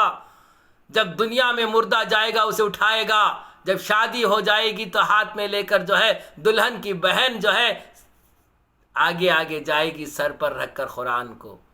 اسے پڑھنے کی نوبت نہیں آئے گی۔ قرآن کو تعویذ گنڈوں کے لیے استعمال کیا جائے گا۔ قرآن مردوں کے لیے نہیں آیا، قرآن زندوں کے لیے آیا ہے۔ قرآن زندگی میں عمل کرنے کے لیے آیا ہے۔ قرآن مرنے والے کے لیے بخشنے کی صحیح ہے، لیکن اسے جو ہے صرف مردے کے لیے استعمال کرنے کے لیے نہیں آیا۔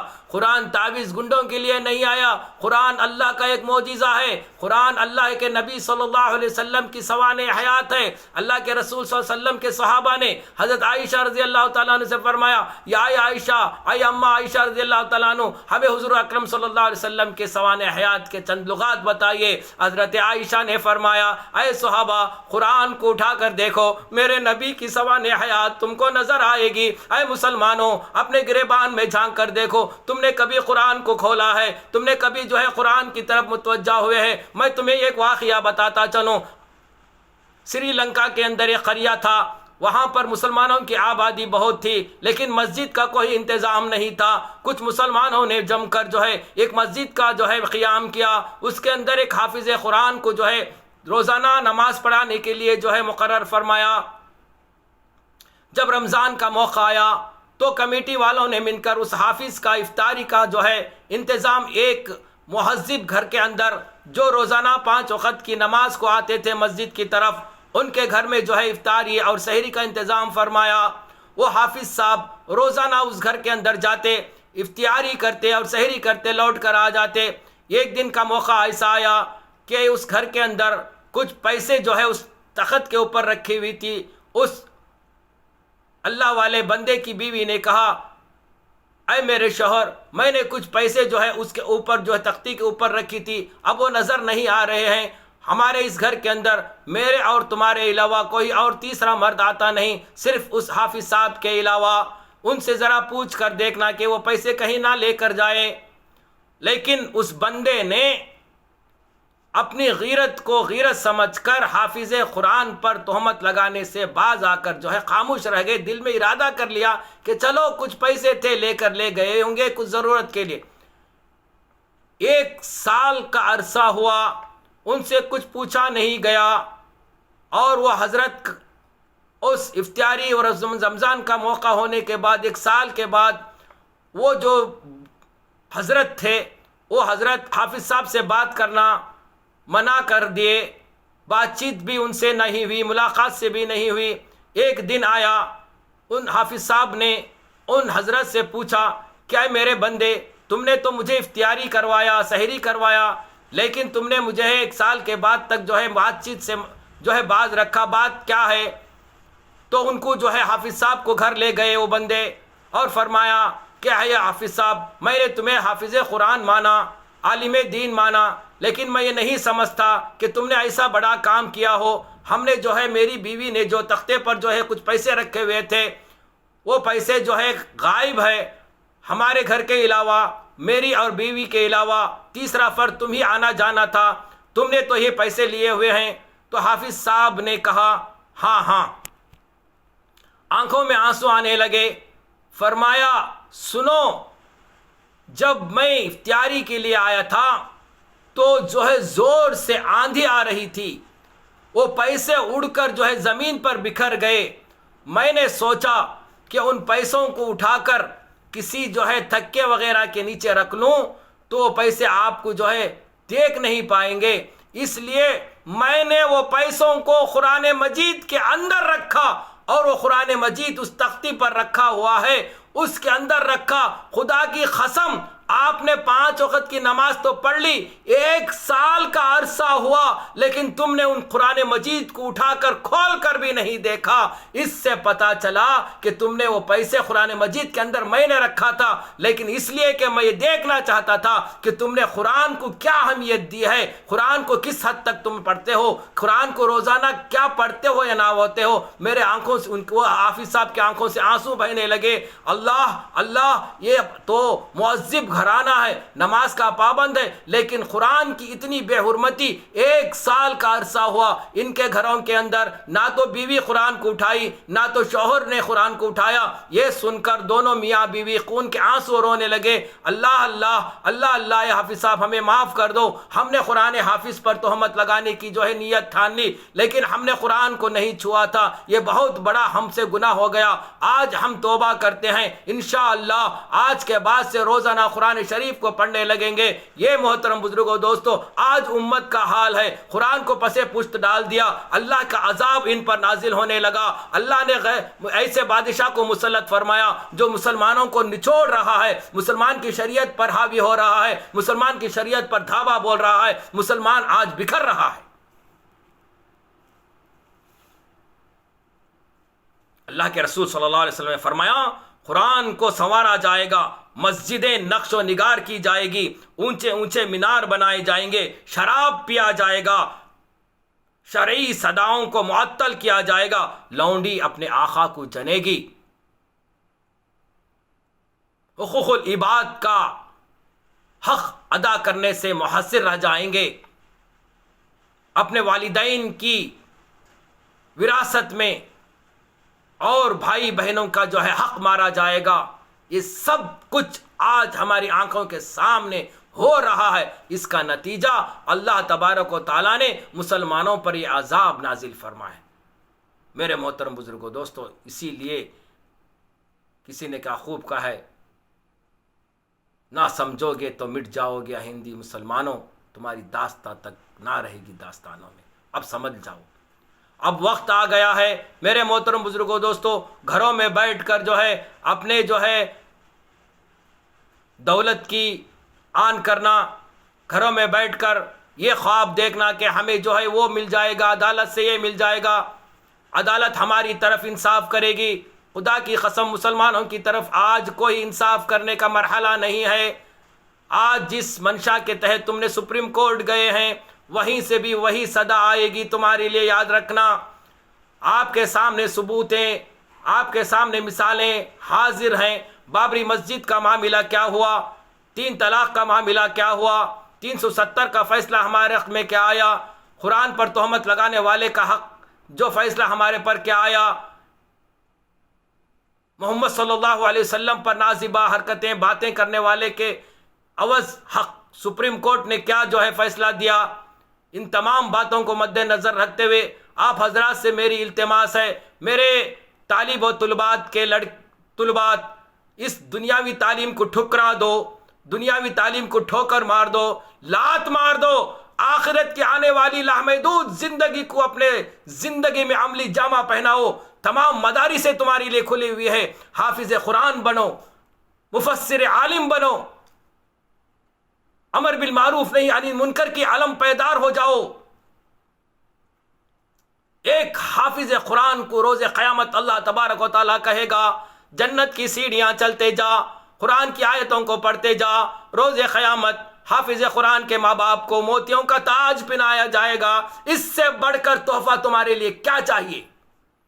مومن، الدنیا سجن المومنین و جنت الکافر، اللہ کے ربی صلی اللہ علیہ وسلم نے فرمایا دنیا مومن کے لیے ایک قید خانہ ہے۔ جب تک دنیا میں تم رہو گے بندی بن کر اس دنیا میں رہنا ہے، آخرت تمہاری لامحدود آنے والی زندگی ہے، اس کی تیاری کرو۔ میرے بچیوں، میرے امت کے بیٹیوں، تم اس دنیاوی فانی تعلیم کے لیے میڈیا کے سامنے آ کر اپنے آنسو بہا رہے ہو۔ تمہارے ماں باپ کی عزت داؤ پہ لگا رہی ہو۔ کبھی اپنے گریبان میں جھانک کر دیکھا ہے کہ میں نے رات کو اٹھ کر 2 رکعت اللہ کے سامنے تہجد پڑھ کر یہی آہوزاری، یہی 2 خطرے اللہ کے سامنے گڑگڑاتی اور اللہ کے سامنے اپنی فریاد رکھتی، خدا کی قسم تمہارے معاملے حل ہو جاتے۔ تم نے ان غداروں کے دروازوں کو اپنا ٹھیکہ بنایا، ان کے سامنے جا کر ماتھا ٹیک رہے ہو۔ گھروں سے نکلتی ہو حجاب پہن کر، اسکولوں کے سامنے پارکوں میں بیٹھ کر گپ شپی کر کے ان گنڈوں کے، موالیوں کے، ٹی وی اینکروں کے سامنے آ کر اپنے آنسو بہاتے ہو۔ شرم آنی چاہیے تمہیں ایک ایسے نبی کی بیٹیاں ہو جس نے اپنی بیٹی کو کبھی شرمسار ہونے سے بچا لیا۔ اللہ کے نبی صلی اللہ علیہ وسلم نے فرمایا، اے بیٹی تو اس گھمنڈ میں نہ رہنا تو کہ ایک نبی کی بیٹی ہو، روز قیامت حسب نسب نہیں دیکھا جائے گا، نبی کی بیٹی، صحابہ کی بیٹی نہیں دیکھا جائے گا۔ اے بیٹی اپنے اعمال کرنے پر تلے ہو، تیرے اعمال کے دار و مدار پر اللہ تعالیٰ جنت کا فیصلہ کیا جائے گا، نہ کہ تیرے حسب نسب پر فیصلہ کیا جائے گا۔ تم ان ناجائز پلوں کے سامنے آنسو بہا رہی ہو، شرم آنی چاہیے تمہیں۔ کیا ہو گیا؟ ایک ڈگری کے خاطر اس ڈگری کو لات مار دو، آخرت کی ڈگری استعمال کرو، حافظ قرآن بنو۔ میں ان کے ماں باپ کو یہ چتاونی دیتا ہوں جو ماں باپ اپنے بچیوں کو کھلا سر رکھ کر کالج میں جانے کی اجازت دیتے ہو، تم جہنم کا ایندھن تیار کر رہے ہو اپنے بچیوں کے لیے۔ کہہ دو کہ میں روزانہ 500 روپے کماتا ہوں، اے بیٹی تو خوش رہا میرے گھر کے اندر، اللہ کے کلام کو اپنے سینے میں پیوست کر لے، قرآن کا حافظ بن، روز قیامت تیری وجہ سے میرے سر پر ہیروں کا تاج رکھا جائے گا، میں اللہ کے سامنے سرخ ہو کر خوشگوار ہو جاؤں گا، جنت میرے لیے آرستہ کی جائے گی۔ اے بیٹی تجھے ضرورت نہیں ہے کالج کی ڈھیلج پہ جانے کی، ایسی بے ایمانی کی خاطر اپنے ایمان کو بیچ کر ڈگری حاصل کرنے کی۔ کہہ دے باپ اپنی بیٹی کے لیے، انشاءاللہ ثم انشاءاللہ دیکھو اللہ کے آسمانوں سے کیسے فیصلے اتریں گے۔ آج ہمارے اعمال جیسے جا رہے ہیں ویسے فیصلے اللہ کی طرف سے اتر رہے ہیں۔ اللہ کے رسول صلی اللہ علیہ وسلم نے جب معراج تشریف لے گئے تھے تو آپ نے دیکھا کہ کچھ آسمان سے اوپر جا رہے ہیں، کچھ آسمان سے نیچے آ رہے ہیں۔ اللہ کے رسول صلی اللہ علیہ وسلم نے جبرائیل علیہ السلام سے پوچھا یہ معاملہ کیا ہے؟ جبرائیل علیہ السلام نے فرمایا، اے اللہ کے نبی تمہارے امت کے اعمال آسمان کی طرف جا رہے ہیں، اس اعمال کے عوض اس طرح سے فیصلے نیچے آ رہے ہیں۔ جو اعمال دنیا میں تم کیے جاؤ گے اس کے برعکس اللہ تبارک و تعالیٰ فیصلے اتارے گا۔ اس لیے میرے محترم بزرگوں، عزیز نوجوان ساتھیوں، میں امت کے ان ماؤں بیٹیوں سے مؤدبانہ گزارش کرتا ہوں، اب جو ہو گیا ہو گیا، اب یہ امید میں نہ رہو کہ ہم سپریم کورٹ میں یہ فیصلے کو داخل کیا ہے، یہ عرضی کو داخل کیا ہے۔ نہیں، اللہ کی ذات سے امید رکھو، ہم اس ڈگری کو ٹھکرا دیں گے، ہمیں اس کی کوئی ضرورت نہیں، ہم سپریم کورٹ کے فیصلے کا انتظار نہیں کریں گے، ہم ان کالجوں کا بائیکاٹ کریں گے، ہم حافظ قرآن بنیں گے، ہم عالم دین بنیں گے، ہم مفسر اسلام بنیں گے، ہم مفکر اسلام بنیں گے، ہم داعی اسلام بنیں گے، لوگوں کو اللہ کی طرف بلانے والی بنیں گے، امر بالمعروف نہیں عن المنکر کرنے والی بنے گی۔ ایک عورت اگر دیندار ہوگی تو 7 خاندانوں کو جنت کی طرف لے جائے گی، اگر وہی عورت ایک بے دین ہوگی 40 خاندانوں کو جہنم کی طرف لے جائے گی۔ عورت سے گھر جنت بھی بنتا ہے، جہنم بھی بنتا ہے، عورت سے معاشرہ بنتا ہے، عورت سے ملک دیندار بنتا ہے، عورت سے سارا جہاں دیندار بنتا ہے. عورت صحیح نکلی تو معاشرہ صحیح ہوگا، عورت بد کردار ہوگی تو معاشرہ بد کردار ہوگا، اور معاشرے کا بد کردار اچھا ہونا عورت پر منحصر ہے. اس لیے میرے بھائیوں بہنوں، اپنے بچیوں کو سمجھاؤ، اپنے بہنوں کو سمجھاؤ، اپنے بیٹیوں کو سمجھاؤ. لات مارو ان ڈگری کالجوں کو، لات مارو ان ڈگریوں کو. اپنے بچوں کو، اپنے بیٹیوں کو گھر میں رہ کر قرآن حافظ کی جو ہے اطاعت کرو، تعلیم دو. مدارس دینیہ کھلی ہوئی ہے، مستورات کا بنات کھلا ہوا ہے، ان مستورات کے بنات میں بھیجو. تعلیم میں دینیہ جو حاصل کرواؤ تاکہ تمہاری دنیا بھی سدھرے اور آخرت بھی سدھرے. میرے عزیز نوجوان ساتھیوں، اسی بات پر جو ہے میری بات کو ختم کرتے ہوئے آپ سے گزارش کرتا ہوں کہ آئندہ جو ہے ہم ایک ہو جائیں، ایک پلیٹ فارم پر بن جائیں، اپنے مذہبی عقائد کو ایک طرف رکھیں. تم چاہے دیوبندی ہو، چاہے بریلوی ہو، چاہے اہل حدیث ہو، چاہے شیعہ ہو، چاہے مسلم ہو، چاہے سنی ہو، چاہے کسی مذہب سے تم تعلق رکھتے ہو، وہ تم تو صرف ایمان والا ہو. اللہ کا ایمان تمہارے دل کے اندر پیوست ہے. ایک نبی کا کلمہ پڑھنے والے لا الہ الا اللہ محمد الرسول اللہ صلی اللہ علیہ وسلم کے جھنڈے تلے آ جاؤ. دیکھیں کہ کسی کی مائی کے لال میں ہمت نہیں کہ ہمیں بکھرا سکے. حضرت لقمان حکیم نے اپنے بچوں کو قرآن مجید میں ارشاد فرمایا تھا، اے بچوں متحد ہو جاؤ. انہوں نے جو ہے ایک مثال دی تھی، اگر ایک لکڑی کو لیا جائے اور اسے توڑو تو آسانی ٹوٹ جاؤ گی، لیکن 5-6 لکڑیوں کا اکٹھا بناؤ اور اسے توڑو تو نہیں ٹوٹے گا. اس لیے تم جو ہے آج بکھر چکے ہو، منتشر ہو چکے ہو. کوئی کہتا ہے کہ میرا عقیدہ وہ ہے، کوئی کہتا ہے کہ میرا عقیدہ وہ ہے، میں اس کو مانوں گا، میں اس کو مانوں گا، میں صرف قرآن حدیث کو مانوں گا، صحابہ کو چھوڑ دوں گا، میں جو ہے صرف جو ہے حدیث کے اوپر چلوں گا، میں صحابہ کی اتباع نہ کروں گا، میں اولیاء اللہ کو نہیں مانوں گا، میں جو ہے مزاروں پر جا کر سجدہ کروں گا، میں اولیاء اللہ کو جو ہے اپنا رب العین مانوں گا. یہ سب چھوڑ دو، صرف لا الہ الا اللہ محمد الرسول اللہ کے جھنڈے تلے کو اپنے دامن میں تھام لو اور منتشر ہونے سے بچ جاؤ. متحد ہو جاؤ، ایک پلیٹ فارم پر آ کر ان فسطائی طاقتوں کا سامنا کرو. جس طرح سے ہندوستان کی آزادی کے لیے متحد ہو کر ہم نے ان گورے چمڑی والوں کو اس ہندوستان چھوڑنے پر مجبور کیا تھا، اسی طرح سے آج وقت ہے، آج وہ وقت آ گیا ہے، ہم سب مل کر جو ہے ان کالے انگریزوں کو اس ہندوستان سے بھگانا ہے. دیر ہے درست ہے، آنے والے 2024 کے اندر ان کا منہ کالا کروانا ہی ہے، ورنہ خدا نہ خواستہ اگر پھر دوبارہ جو ہے اس گدی پر فائز ہو جائیں گے تو اللہ ہماری حفاظت فرمائے. اللہ ہمارے ساتھ ہے، اللہ ہمارا مہربان ہے، لیکن اللہ فرماتا ہے کہ اگر وہ تم اپنی مدد آپ نہ کرو گے تو اللہ تعالیٰ بھی جو ہے تمہاری مدد نہیں کرے گا. یہ سوچ کر گھر میں بیٹھ جانا اللہ مجھے رزق دے گا، دیتا ہے اللہ رازق الرحیم، بے شک اللہ رازق الرحیم ہے، لیکن اللہ نے شرط لگائی ہے تو ایک قدم چلے گا تو میں جو ہے 700 قدم تیرے ساتھ چلوں گا. تو چل کر آئے گا تو میں دوڑ کر تیرے ساتھ آؤں گا. تو محنت کر، توکل میرے پر رکھ، میں تجھے روزی غیب سے دوں گا. یہ فرمایا اللہ تعالیٰ. ہاتھ بندھے رہ کر گھر میں بیٹھنے سے اللہ تعالیٰ آسمان پر تجھے جو ہے منت سلوا نہیں اتارے گا. وہ دور اور تھا، اللہ کے صحابہ 2 رکعت نماز پڑھ کر اللہ سے منوا لیتے تھے. آج تم کیا کر رہے ہو؟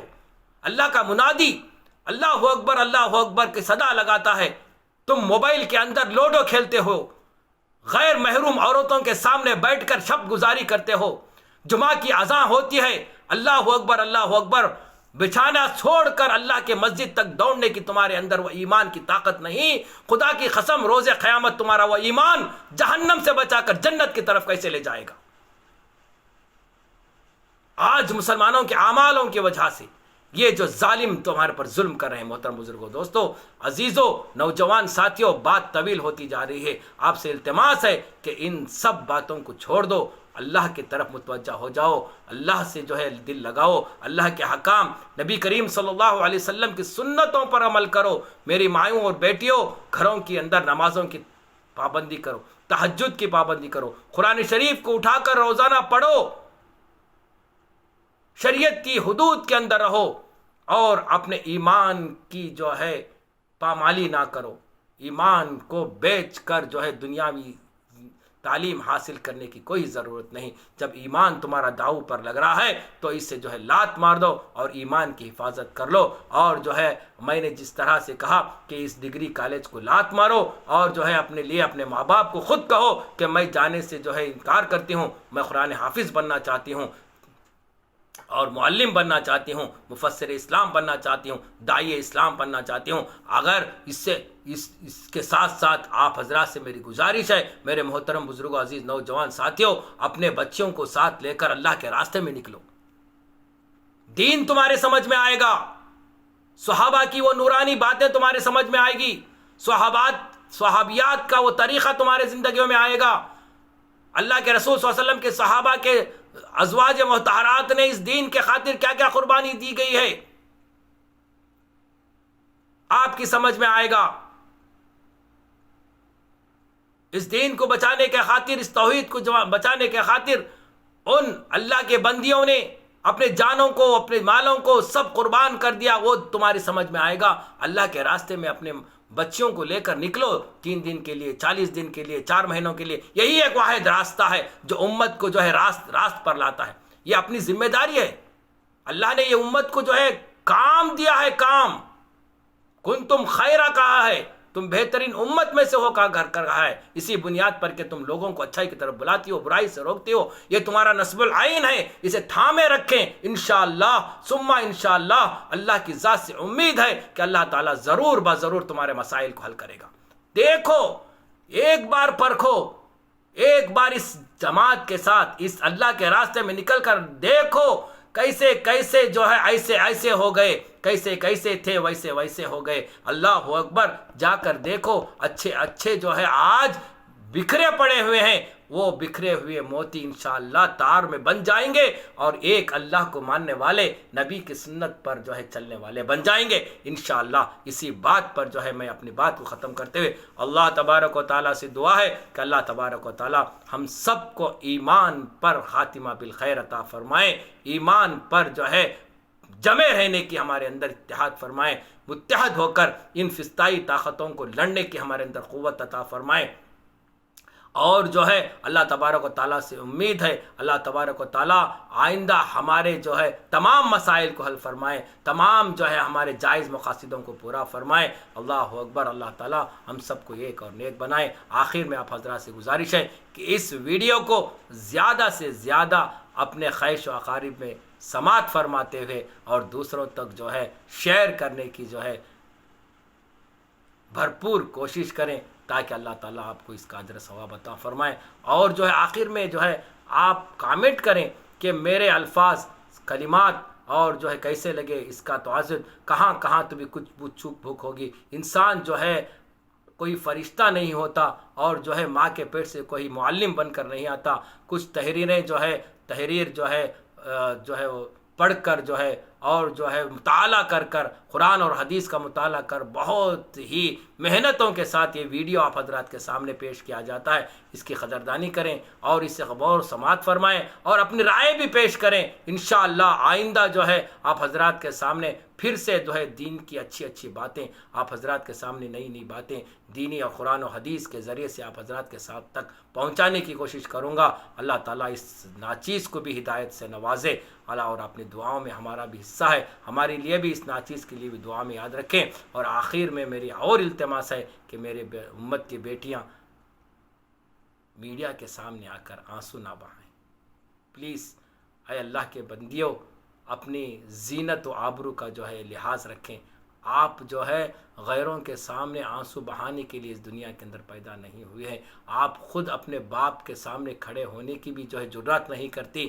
آپ آ کر ان گنڈوں کے سامنے اپنے آنسو بہا رہی ہو. اسی آنسوؤں کو رات کو اٹھ کر اللہ کے سامنے 2 رکعت تہجد پڑھ کر اللہ کے سامنے اپنے مسائل کو رکھو. قسم خدا کہ اللہ تعالیٰ تمہارے مسائل کو حل فرمائے گا. وآخر دعوانا الحمدللہ رب العالمین. والسلام علیکم ورحمۃ اللہ وبرکاتہ. اللہ حافظ.